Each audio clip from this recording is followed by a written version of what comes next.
kami dari kelompok 5 akan mempresentasikan hasil kerja kelompok kami, yaitu tentang bab persepsi. Sebelumnya, izinkan kami memperkenalkan anggota kelompok kami. Yang pertama yaitu Della Ampratiwi Eko Atmojo, yang kedua Intan Kusuma, yang ketiga Fani Novita, dan yang keempat Luciana Putri, dan yang kelima Ayu Maesaro, yang keenam Kristina Tri, yang ketujuh Widya Eka, yang kedelapan Aldista Lito, dan yang kesembilan Maya Mega Cahyani, dan yang ke-10 yaitu saya sendiri Yuliana Nurma selaku menjadi moderator.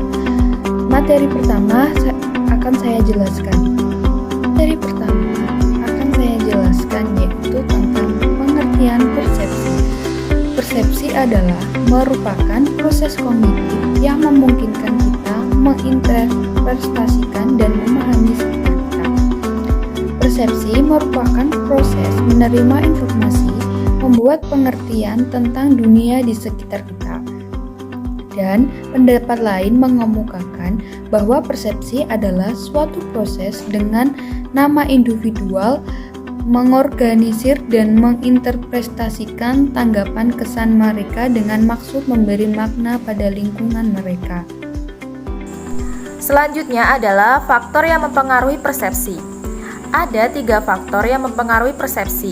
Yang pertama adalah faktor dalam diri seseorang, yaitu sikap, motif, minat, pengalaman, dan harapan. Yang kedua adalah faktor-faktor dalam situasi, yaitu waktu, keadaan kerja, dan keadaan sosial.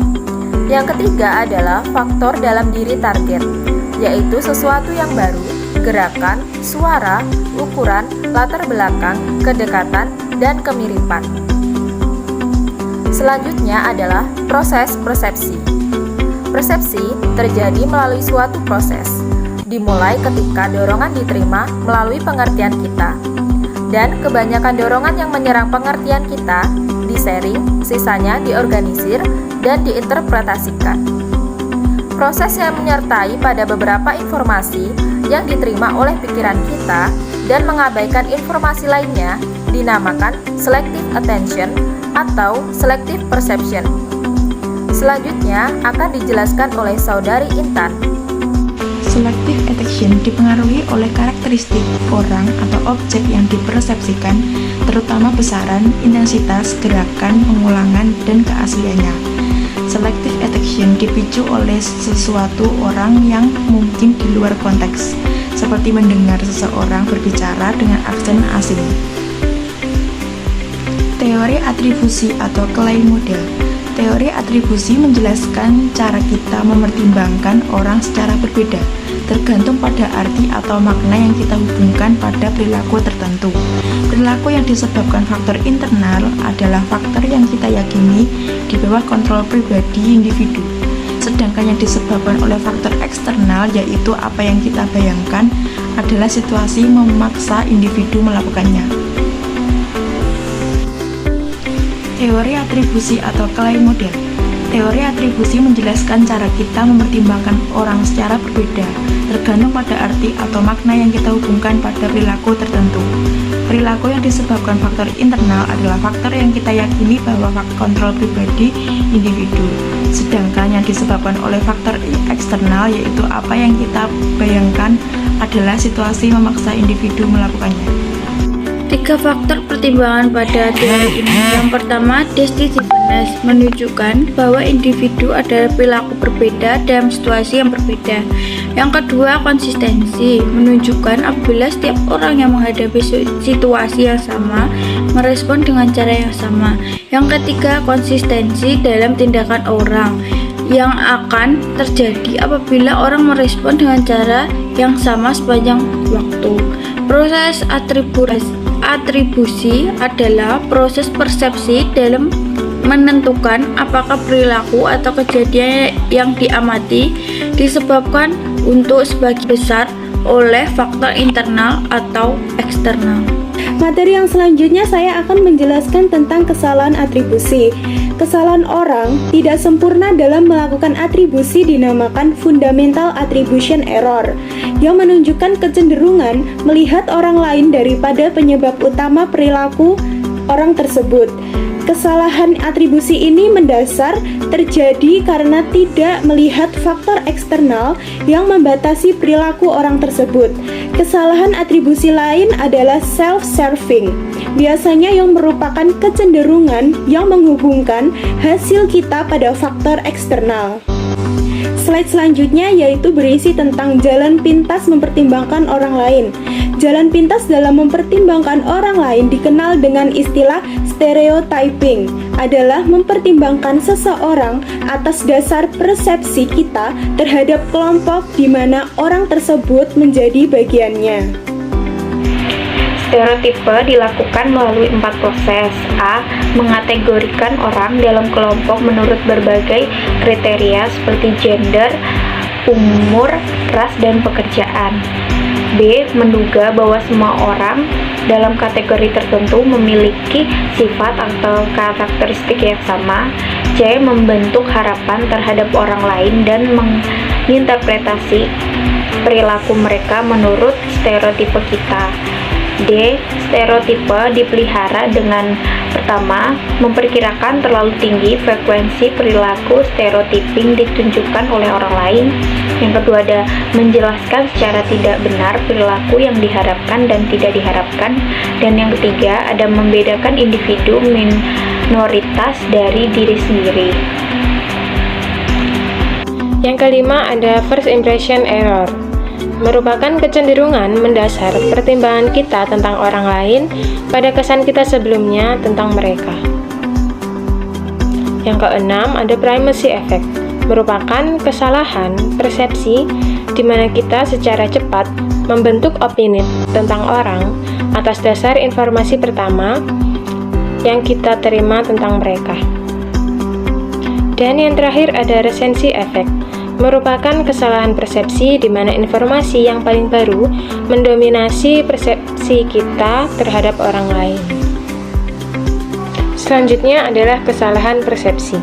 Yang pertama ada fundamental attribution error, merupakan kesalahan persepsi karena kecenderungan kita menghubungkan tindakan orang lain pada sebab internal seperti sifatnya.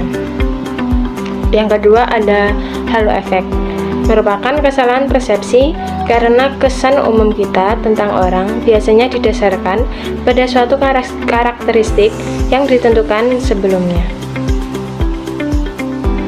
Yang ketiga ada similar to me effect, merupakan kecenderungan orang merasa atau menganggap enteng orang lain yang diyakini sama dengan dirinya dalam setiap cara yang berbeda. Yang keempat ada selective perception, merupakan kecenderungan memfokus pada beberapa aspek lingkungan, sementara itu mengabaikan lainnya. Kesalahan persepsi yang kedua ada false consensus effect, yang merupakan kesalahan persepsi di mana kita memperkirakan lebih tinggi terhadap orang lain yang mempunyai keyakinan dan karakteristik yang sama dengan kita. Yang kesembilan, leniency effect, yang merupakan karakteristik personal yang mengarahkan individu untuk secara konsisten mengevaluasi orang atau objek lain dengan cara yang sangat positif. Yang ke-10 ada central tendency effect, yang merupakan kecenderungan menghindari semua pertimbangan ekstrim dan menilai orang atau objek sebagai rata-rata atau netral. Yang ke-11 ada contrast effect, yang merupakan kecenderungan mengevaluasi orang atau objek dengan membandingkan mereka dengan karakteristik orang atau objek yang baru saja diamati. Selanjutnya adalah memperbaiki persepsi. Di sini ada 3 cara. Yang pertama adalah awareness of perceptual biases. Satu cara yang paling jelas dan luas dilakukan untuk mengurangi bias dalam proses persepsi adalah dengan menyadari bahwa bias memang terjadi. Dan yang kedua, improving self-awareness.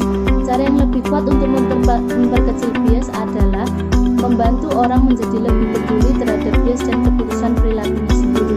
Dan yang ketiga adalah meaning interaction. Kepedulian diri dan saling pengertian dapat diperbaiki melalui meaning interaction itu sendiri. Selanjutnya, saya akan menjelaskan aplikasi dalam organisasi atau implikasi manajerial. Orang dalam suatu organisasi selalu saling menilai, seperti manajer harus menilai kinerja pekerjanya. Penggunaan jalan pintas persepsi dalam organisasi terjadi dalam kegiatan 1. Employment interview. Kebanyakan di antara kita dalam menerima pekerja melalui wawancara. Yang kedua, performance expectation. Orang berusaha memvalidasi persepsinya atas realitas bahkan ketika mereka salah. Yang ketiga, performance evaluation. Evaluasi kinerja performance evaluation. Evaluasi kinerja sangat tergantung pada proses persepsi. Yang keempat, communication and interpersonal influence. Manajer perlu mengingat bahwa persepsi sosial adalah proses menyaring yang dapat mendistorsi komunikasi. Yang kelima, counterproductive work behavior. Pekerja menunjukkan berbagai perilaku kerja kontraproduktif ketika merasa bahwa mereka diperlakukan tidak adil. Yang keenam, physical and psychology well-being. Bias yang bersifat negatif dapat mengarah baik pada masalah fisik. Yang ketujuh, designing web page. Penilaian mulai menggali apa yang menarik perhatian pemirsa pada web page. Sekian presentasi dari kelompok 5. Apabila ada salah kata, kami mohon maaf sebesar-besarnya. Assalamualaikum warahmatullahi wabarakatuh.